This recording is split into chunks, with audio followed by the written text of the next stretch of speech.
Greene defines mastery as the point where we feel we have a greater command of reality, other people, and ourselves. Masters will come to have this experience constantly and consistently throughout their lives.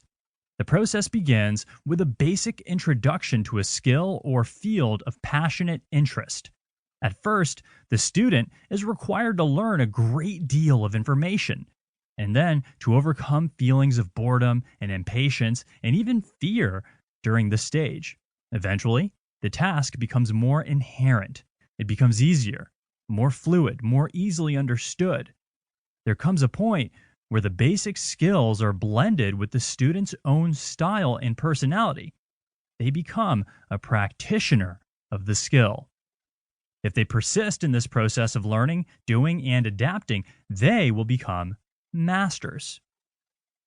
Now, achieving mastery elevates the power and status of the individual.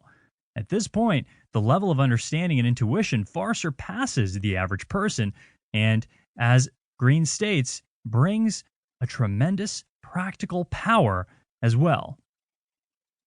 Mastery is when the mind is no longer trapped by consciousness, and yet it's still able to create conscious solutions and innovations that are highly valuable. It's a transformation from a world of rote learning to a world of exploring, questioning, and understanding. Masters are able to gain keen insight into social situations and place themselves within the worlds of others to understand the impact of actions in verbal exchanges. Greene uses in-depth analysis of historical and current great masters to identify the traits that led to their success. They all had youthful passions that somehow led to future mastery.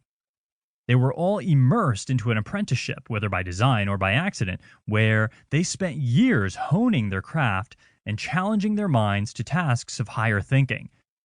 They were all willing to work harder and longer than everyone else, and they all showed a deep and powerful inclination toward a particular, specific subject.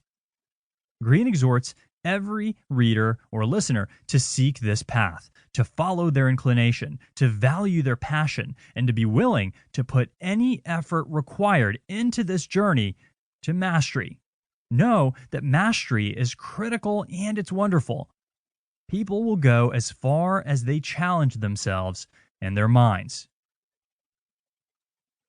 Big idea number 2, finding your life's task.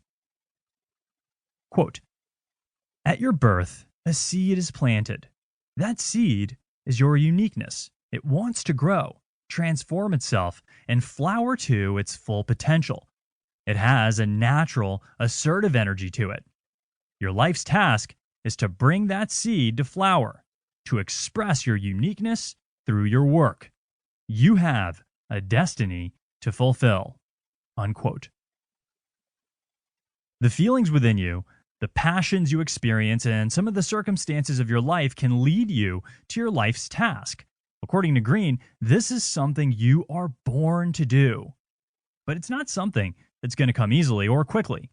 Social pressures can push you in the opposite direction of your life's task, as often happens with many other people. Many masters had to push against such pressures from their family, friends, and society as they worked to fulfill their life's task.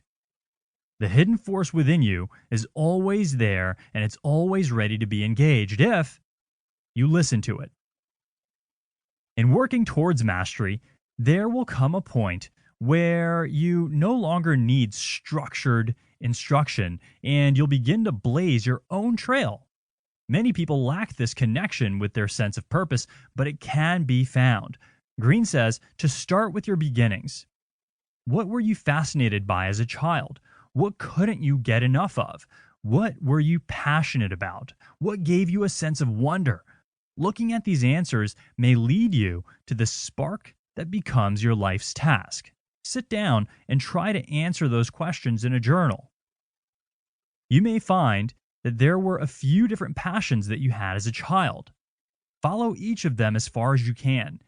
Often, masters combine passions, not realizing until later on that these. To keep listening to this audiobook, I've left you a link in the description so you can do it at no cost thanks to Audible's 30-day free trial.